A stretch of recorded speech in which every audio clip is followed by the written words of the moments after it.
Hello techies అందరూ ఎలా ఉన్నారు? బాగున్నారని అనుకుంటున్నాను. సో, మీరేదైనా రీల్ కింద కామెంట్ పెట్టినప్పుడు లేదా మీరు ఎవరినైనా ట్యాగ్ చేశారనుకోండి. సో, అప్పటికప్పుడు ఆ కామెంట్ డిలీట్ చేద్దామంటే మీకు అక్కడ ఆప్షన్ అనేది ఉండదు. డిలీట్ ఆప్షన్ అనేది. ఫర్ ఎగ్జాంపుల్ నేను చూపిస్తా చూడండి. ఇక్కడ ఒక రీల్ కింద నేను కామెంట్ చేశాను. కామెంట్ చేస్తే ఇక్కడ డిలీట్ ఆప్షన్ అనేది చూపించట్లేదు.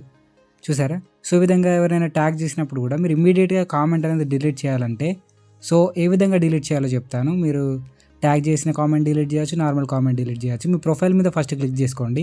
సో, దాని తర్వాత టాప్‌లో 3 లైన్స్ ఉన్నాయి. దాని మీద క్లిక్ చేయండి. సో, దాని మీద క్లిక్ చేసుకున్న తర్వాత ఇక్కడ మీకు యువర్ యాక్టివిటీ అని ఉంటుంది. దాని మీద క్లిక్ చేయండి. సో, దాని తర్వాత కామెంట్స్ అని ఉంటుంది. దాని మీద క్లిక్ చేసుకోండి. సో, దాని తర్వాత టాప్‌లో సెలెక్ట్ అనే ఆప్షన్ ఉందా? సో, దాని మీద క్లిక్ చేయండి. బ్లూ కలర్‌లో సెలెక్ట్ అనే ఆప్షన్ ఉంటుంది. దాని మీద క్లిక్ చేయాలి మీరు. ఇక్కడ మీరు చేసిన కామెంట్స్ అన్నీ చూపిస్తుంది. రీల్స్‌లో ఏమేమి చేశారో కామెంట్స్, ఆ కామెంట్స్ అన్నీ మీకు ఇక్కడ కనిపిస్తాయి.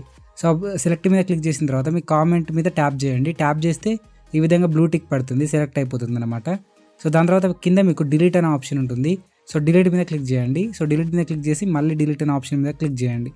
ఇలా చేస్తే మీరు పెట్టిన కామెంట్ రిమూవ్ అయిపోతుంది అనమాట. సో, ఈ విధంగా మీరు సింపుల్గా మీరు పెట్టిన కామెంట్స్ కానీ ఎవరైనా ట్యాగ్ చేసింది కానీ డిలీట్ చేసేయచ్చు అనమాట. ఓకే, ఈ వీడియోకి ఇంతే గైస్. ఐ హోప్ ఈ వీడియో మీకు నచ్చింది అనుకుంటున్నాను. వీడియో నచ్చితే లైక్ చేసి షేర్ చేసి మన ఛానల్ని సబ్స్క్రైబ్ చేసుకోండి. Thanks for watching.